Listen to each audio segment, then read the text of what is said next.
Seringkali dikatakan bahwa cara untuk memenuhi kebutuhan akan pengajaran Alkitab yang menyeluruh bagi orang-orang muda Kristen adalah dengan mengirim mereka ke sekolah-sekolah Alkitab.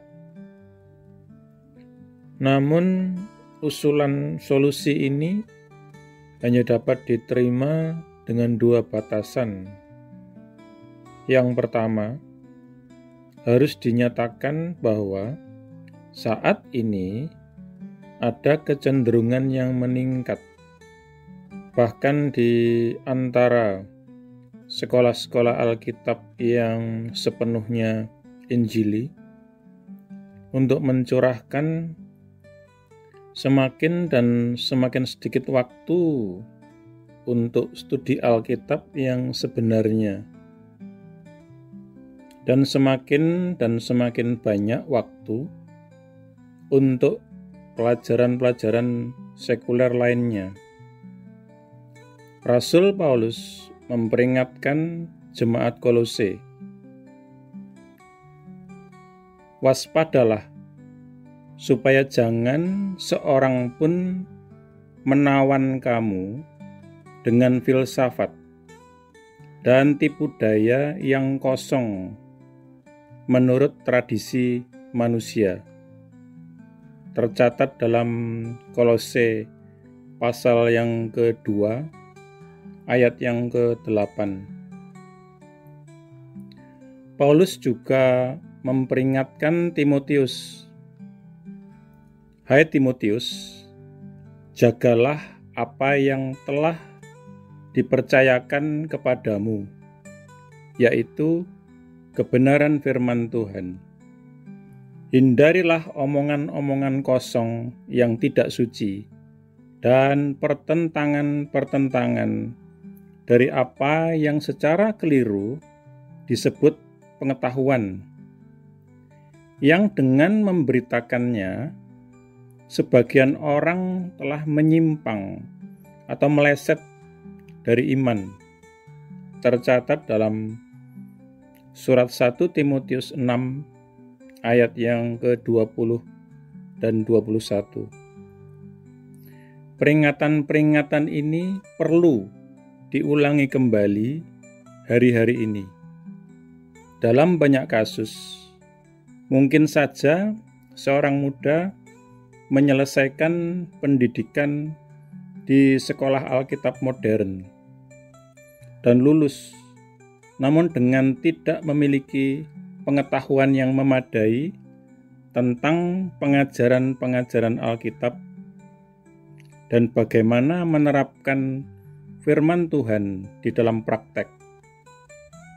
Batasan kedua yang harus kita buat adalah bahwa tidak ada pendidikan sekolah Alkitab, betapapun bagus dan menyeluruhnya, yang dapat membebaskan para pendeta dan para penatua gereja-gereja lokal dari tugas mereka untuk menyediakan bagi seluruh anggota jemaat mereka dengan pelatihan teratur dan sistematis dalam firman Tuhan.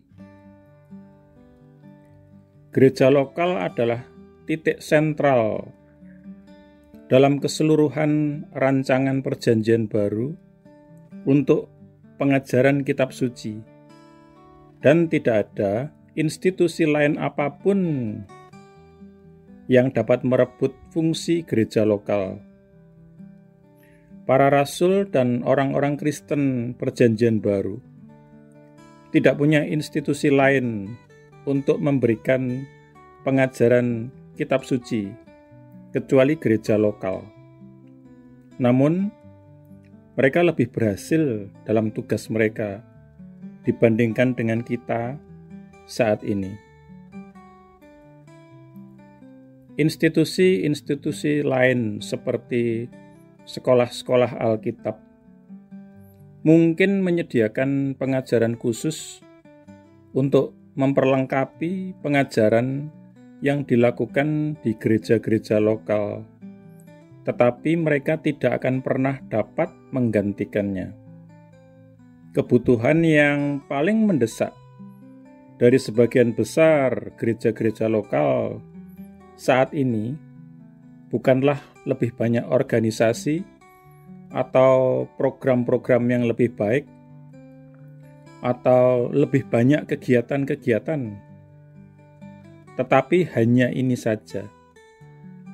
Instruksi yang menyeluruh, praktis, dan teratur dalam kebenaran-kebenaran dasar firman Tuhan dan bagaimana cara menerapkannya dalam setiap aspek kehidupan Kristen.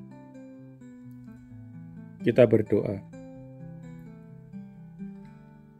Bapa, aku berdoa supaya Engkau memberikan kepadaku rasa lapar yang mendalam akan firman hidup-Mu yang luar biasa.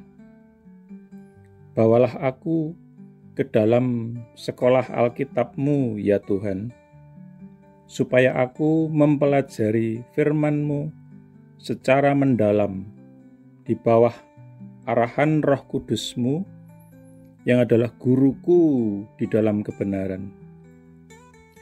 Terima kasih telah membuatku dipenuhi olehnya.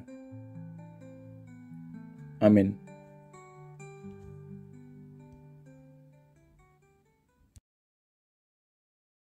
Jika Anda belum menjadi murid Yesus atau belum menerima Yesus sebagai Tuhan dan Juru Selamat pribadi Anda, ikuti doa berikut ini.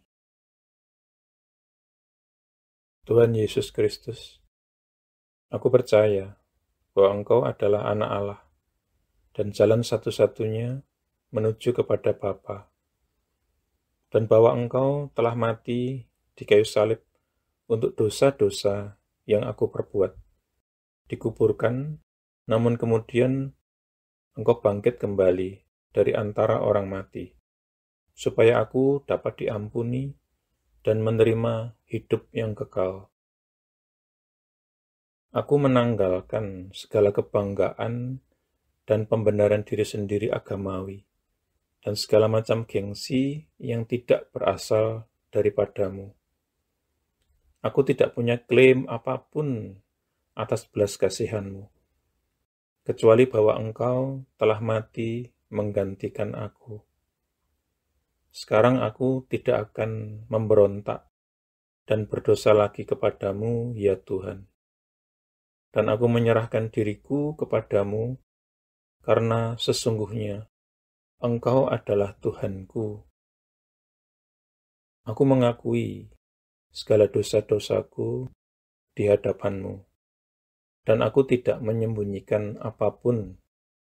Secara khusus aku mengakui, sebutkan dosa-dosa yang pernah Anda perbuat, yang Roh Kudus ingatkan.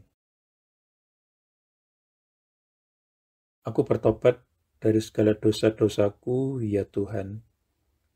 Aku berbalik dari mereka, dan aku kembali kepadamu, ya Tuhan, untuk belas kasihan dan pengampunan-Mu.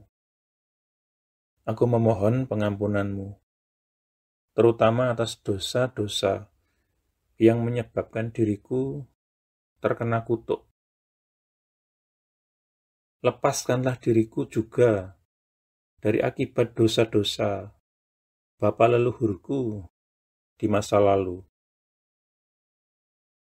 Oleh keputusan kehendakku, aku dengan sadar mengampuni setiap orang yang pernah melukai atau bersalah atau merugikan aku, sama seperti aku ingin Tuhan mengampuni diriku. Aku menanggalkan seluruh kepahitan, seluruh kemarahan dan dendam, dan segala kebencian. Secara khusus, aku mengampuni. Sebutkan nama-nama orang yang Anda maksudkan. Aku membatalkan dan memutuskan segala hubungan yang pernah aku miliki dengan hal-hal okultisme dan segala macam agama palsu dan segala sesuatu yang berasal dari iblis. Seandainya aku masih punya barang-barang yang menghubungkan diriku dengan iblis, okultisme, dan agama palsu, aku berkomitmen saat ini, Tuhan, untuk menyingkirkan dan menghancurkannya. Dengan ini pula aku membatalkan segala hak atau kekuasaan yang dimiliki iblis atas tubuhku dan kehidupanku. Tuhan Yesus, aku berterima kasih bahwa di kayu salib Engkau telah menanggung segala kutuk yang mungkin mengikat diriku selama ini. Engkau telah dijadikan kutuk, supaya aku dapat ditebus dari setiap kutuk dan mewarisi berkat-berkat Allah. Atas dasar itu, aku memohon Engkau, Tuhan, untuk melepaskan aku dan membebaskan aku dari segala kutuk yang mengikat kehidupanku di dalam nama-Mu, Tuhan Yesus Kristus. Aku menyerahkan diri dan menundukkan diri kepadamu, ya Tuhan, dan aku melawan iblis. Dengan iman, aku menerima kelepasanku sekarang, dan kuucapkan terima kasih, Tuhan, untuk kelepasan ini. Amin. Selanjutnya, Anda bisa mendapatkan pengajaran meletakkan fondasi bagi murid Yesus dengan subscribe di channel ini. Tuhan Yesus memberkati.